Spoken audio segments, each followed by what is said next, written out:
سلامونه او نیکی هیلې بیا هم استاد حکمت الله پوپل ستاسو په درانه چوپړ کې حاضر شوی یم. نن د خیر راځو د يوولسم ټولګي درس مو هایپربولا ته رسیدلی وو. تاسو ته مې د هایپربولا تعریف ویلی وو، په شکل کې مې درته ښولی وو. نن راځو د هایپربولا هغه مثالونه چې تاسو زده کوئ.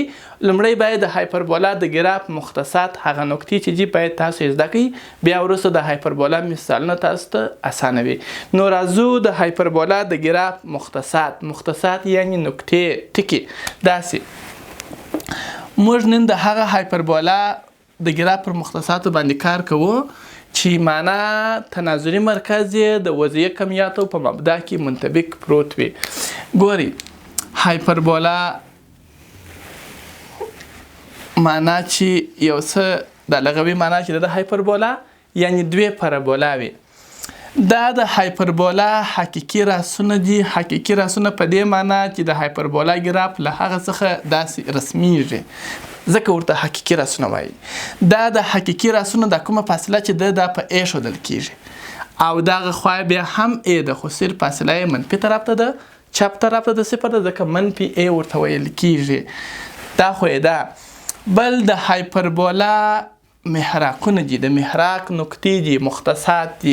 تر محراک پر فاصله بیا چې ده هغه په سی باندې ښودل کیږي او دا خواته اف زبر دوهم محراک چې دی چپ طرف ته چې دی هغه بیا سی ده، خو منفي سی ده.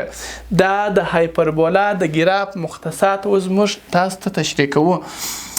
دا چې هایپربولا راست دی او دا د اکس پر محور فاصله وي، ځکه اکس ته فاصله د ا په اندازه وي. د اکس پر محور د وای قیمت صفر دی. دا و ا و صفر د حقیقي راست مختصه یا نقطه او ا زبر بیا د اکس پر محور فاصله وي د منفي ا په اندازه. د اکس پر محور د وای قیمت صفر دی. دا و د حقیقي راستونو مختصات یعنی نقطې په دغه ډول. او بیا محراکونه چې دي تر محراکه پر فاصله په سی ښودل کیږي او دا فاصله د اکس پر محور وال کیږي، ځکه د اکس پر محور د سی په اندازه قیمت ورته لیکي او دا د اکس محور دی، د وای قیمت پکې صفر یي او دوهم محراک یې چپ طرف ته فاصله وي په منفي سی باندې ښودل کیږي. د اکس پر محور د منفي سی په اندازه فاصله لري، ځکه منفي سی ورته لیکي. څنګه چې دا د اکس محور دی نو د وای قیمت ځکه صفر دی. دا و د حقیقي راسونو مختصات، دا و د محراکونو مختصات.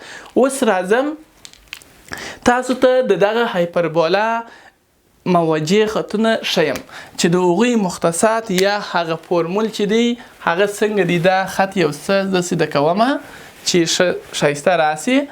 نو ګورئ اوس راځم د هایپربولا موجه خطونه داسې خطونه دي چې هغه د هایپربولا و شاته واقع وي. داسې د هایپربولا د ګراف بخشش موي دغه شکل یو څه باید ښایسته راسي. نو ګورئ دا د هایپربولا د موجه خط چې دی اکس پر محور رسم سوی دی، ځکه وایي اکس مساوي کیږي. که خط پر وای رسم سو بیا به وایي چې وای مساوي کیږي. خط پر اکس رسم سوی دی ځکه وایي چې اکس مساوي کیږي. اکس مساوي کیږي ا مربع پر سی. دا د موجه خط چې دی دا د موجه خط فورمول دی. که چیرې تاسو ته دلته لوړ نه معلومیږي لږ څه به یې کښته ولیکو. داسې ګورئ داسې ګورئ اکس مساوي کیږي موجه خط فورمول چې دی ا مربع پر سی. دا یو موجه خط دی او بل موجه خط چې بیا دی داسې د چپ طرف ته رسمیږي هغه فورمول بیا اکس مساوي کیږي منفي ا مربع پر سی. دا د موجه خط فورمولونه دي چې تاسو باید په یاد یې کړئ د مثالونو د حل لپاره. او بل د هایپربولا مجانبونه دي.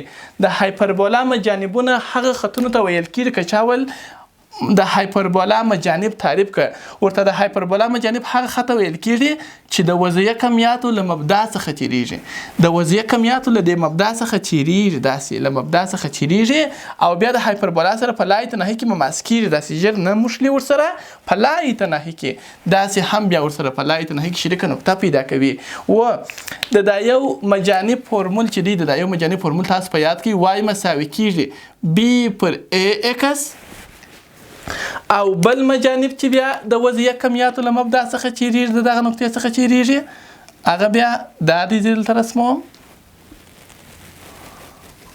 دغه هایپربولا بیا په لای تنهي کې سره مماس کیږي او دې خاطر بیا هایپربولا چې داسې دغه پیدا کړي دواړه په لای تنهي کې یو شریکه نقطه پیدا کوي د دې مجانب لپاره بیا فورمول وای مساوي کیږي منفي بي پر اے ایکس نو که چیرې تاسو غواړئ چې د هایپربولا مثالونه زده کړئ لومړی د هغوی د مختصاتو فورمولونه زده کړئ بیا وروسته د مثال حلول اسانه دي دغسې هایپربولا وي چې خوله یې داسې د اکس محور ته خلاصه وي فورمول یې داسې دي اکس مربع پر ا مربع منفي وای مربع پر بي مربع مساوي په یوه سره تر څو چې بیا ستاسو درانه چوپړ ته حاضرېږو تر بیا ښې چارې